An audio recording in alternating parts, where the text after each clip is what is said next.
Errors വരാതെ വളരെ കൃത്യമായി നീതിപൂർവ്വം വിധി പറയുക എന്ന് പറയുന്ന വളരെ ഒരു സങ്കീർണമായ ഒരു സ്ഥാനമാണ് ഖാദിസ്ഥാനം എന്ന് പറയുന്നത്. അതാകണമെങ്കിൽ ഒരു ഫഖീഹായിരിക്കണം, മതപരമായ നല്ല അറിവുണ്ടായിരിക്കണം. നമ്മുടെ കാലഘട്ടത്തിൽ ലഭ്യമാകുന്ന നിലക്കുള്ള പണ്ഡിതന്മാരിൽ ഏറ്റവും നല്ല ഒരു പണ്ഡിതൻ ബഹുമാനപ്പെട്ട സയ്യിദ് ജമലുൽ ലൈലി തങ്ങളവർകൾ.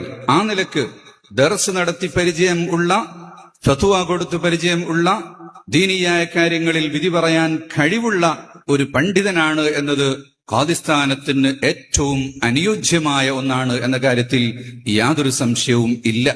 അതോടൊപ്പം സയ്യിദ് കൂടി ആയാൽ നല്ലതാണ്.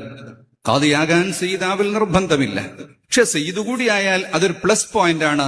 ബഹുമാനപ്പെട്ടവർ ജമലുൽ ലൈലി സാദാത്ത് എന്ന് പറയുന്ന യമനിലെ തെരീമിൽ അന്ത്യവിശ്രമം കൊള്ളുന്ന മഹാനായ ഫഖീഹുൽ മുഖദ്ദം, നമ്മൾ ഹദ്ദാദ് റാത്തീബ് ഓതുമ്പോൾ ഫാത്തിഹ ഓതുന്ന ഫഖീഹുൽ മുഖദ്ദം അവരുടെ ആ പരമ്പരയിൽ നിന്ന് ജമലുൽ ലൈലി ഖബീല എന്ന് പറയുന്ന മഹത്തായ ഖബീലയുടെ അതിൽ കേരളത്തിലേക്ക് വന്ന വലിയ അറിയപ്പെട്ട സാദാത്ത് കുടുംബമാണ് ജമലുൽ ലൈലി കുടുംബം.